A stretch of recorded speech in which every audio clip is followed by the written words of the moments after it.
जो 9th class है उसके अंदर स्पेशली सीबीएसई, इसके अंदर अगर आप चाहते हो कि मैथ में स्पेशली फुल मार्क्स लाओ, इसके लिए मेन जो बुक है वो आप एनसीईआरटी को फॉलो करना है पूरी तरीके से। एक भी क्वेश्चन एनसीईआरटी का नहीं छोड़ना है। और जो आरडी शर्मा है उसके भी क्वेश्चन सॉल्व कर लेना, बस मेन यही दो बुक है। इसके अलावा कोई भी बुक को मत पढ़ना, यही बुक मोर देन सफिशिएंट है। स्पेशली एनसीईआरटी के सारे क्वेश्चंस जो एग्जाम्पल्स होते हैं, इलस्ट्रेशंस और एक्सरसाइज के क्वेश्चंस होते हैं, सारे एनसीईआरटी के होने चाहिए पूरे। और जैसे ही सारे सवाल हो जाएं तो इनके रिवीजन भी करना, और पहले ही राउंड के अंदर जब क्वेश्चन सॉल्व कर रहे होगे तो उसी टाइम पर तो मान लो कोई क्वेश्चन को आपने पहली बार सॉल्व करा, तो वो क्वेश्चन जो अगर बिल्कुल नया है तो जाहिर सी बात है उसमें नए कॉन्सेप्ट्स होंगे, तो उसे आप अलग से ही फ़िल्टर कर लेना कि इसे दोबारा से रिवाइज़ करना है। और जब उसी के तरीके के कुछ अलग क्वेश्चंस होंगे, चाहे एनसीईआरटी में आरडी शर्मा के, वो आप पहली बार में ही सॉल्व कर पा रहे हो बेस्ड ऑन क्वेश्चन जो आपने इससे पहले कर रखा है, तो जो बाकी क्वेश्चंस करे हैं सिमिलर, उन क्वेश्चंस को टिक कर देना, यानी कि उसे सेकंड रिवीजन में देखने की ज़रूरत नहीं है, क्योंकि ये पहले ही तुम बिना देखे कर चुके हो। तो इसलिए ऐसे लगता है बहुत सारे क्वेश्चन है, पर जब हम सारे क्वेश्चन करने बैठते हैं तो काफ़ी सारे क्वेश्चन सिमिलर होते हैं, तो इसीलिए कुछ ही एंड में क्वेश्चन बच पाते हैं जो कि रिवीजन मेन करना होता है उन्हें, और उन्हें अच्छे से बिल्कुल याद करना होता है, और बस उन्हीं के बेस पे क्वेश्चन बनता है। और इजीली प्रैक्टिस है मेन, अगर प्रैक्टिस कर रखी है तो बिल्कुल लगता है कि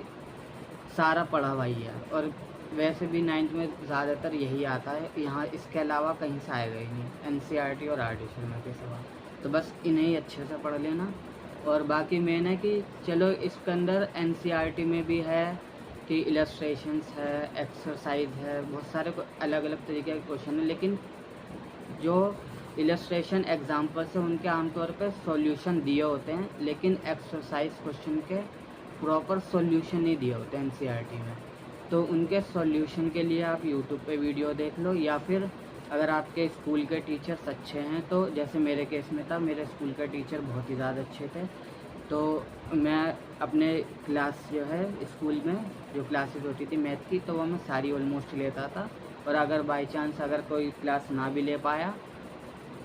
तो, और कोई कॉन्सेप्ट अगर मिस हो गया तो बाद में मैं पूछ भी लेता था सर से, और जो बच्चों के नोट्स थे वो भी देख लेता था।